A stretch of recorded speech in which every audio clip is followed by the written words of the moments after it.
Саламатсызбы достор. Азыркы биз көрүп турган сыйга форма бул мәҗһүл фа'лун мазин. Фа'лун мазин мәҗһүлун.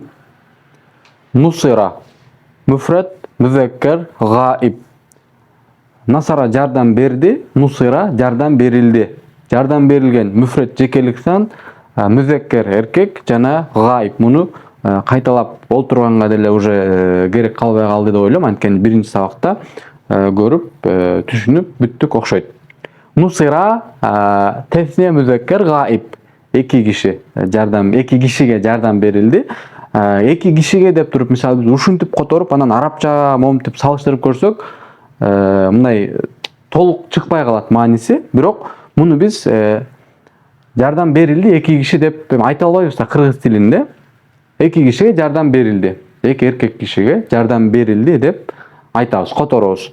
Нусиру жеми кишиге жардам берилди. Жеми музаккар гаиб. Нусират муфрад муаннас гаиба жардам берилди.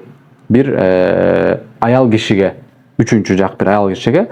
Nusirata tesne müennes gaibe, iki ayal kişiye, üçüncü jak bolgan iki ayal kişiye jardam berildi. Nusirna cem müennes gaibe, üçüncü jak bolgan köptük sandagi ayal kişilerge jardam berildi bolot manisi. Bizin tilibizde birok mындай түшүнүк болбогондуктан, мисалы фаилдерде маалум мечхул деген bir түшүнүк болбогондуктан мындай нерсе бизде жок. Бирок араб тилинде бар. Мисалы инсандар инсанга мисалы жаратылды деп халака жаратты болсо, инсандар үчүн же махлукат үчүн хулика жаратылды деген фиил колдонулат. Мисалы мечхул фиил. Улантабыз.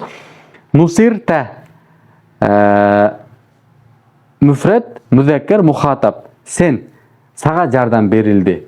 То есть биздин тилибизде которо турган болсок, нусир тума тесне музаккар мухатаб, силерге жардам берилди деп эки кишиге, эркек кишиге, экинчи жактагы нусир тум жама музаккар мухатаб, силерге жардам берилди деп жеми сыйгасындагы көптүк сандагы эркектерге айтылат экен.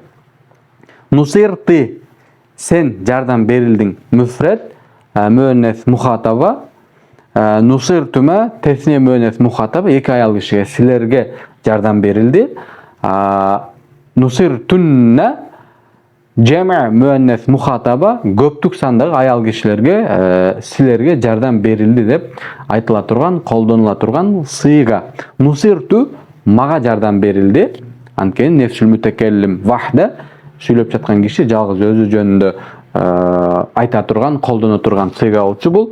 Нусирна бизге жардам берилди. Нефсүл мутакеллим ма'ал гайри, сүйлөп жаткан киши өзү жөнүндө, бирок өзү менен биргеликте башка кишилер жөнүндө айтам десе, ушул колдонула турган сыйга болуп калат.